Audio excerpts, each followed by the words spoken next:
ఎన్నికలలో కూటమి ఘన విజయం సాధించిన నేపథ్యంలో ఈ నెల 12వ తేదీన నారా చంద్రబాబు నాయుడు ముఖ్యమంత్రిగా ప్రమాణ స్వీకారం చేస్తున్న సందర్భంగా పశ్చిమ నియోజకవర్గం తెలుగుదేశం పార్టీ బ్యానర్లతో కలకల్లాడింది. అభిమానులు, కార్యకర్తలు, నాయకులు తమ అభిమానాన్ని బ్యానర్ల రూపంలో వ్యక్తం చేస్తున్నారు. అదేవిధంగా 12వ తేదీ సంబరాలు జరుపుకునేందుకు సన్నాహాలు చేసుకుంటున్నారు.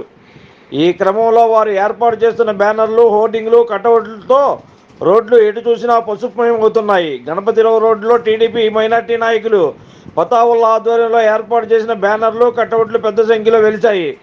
దీంతో ప్రజలు శుభసూచకమైన పసుపు రంగు బ్యానర్లను చూసి ఎంతకాలమైందో అని అనుకోవడం కొసమెరుపు.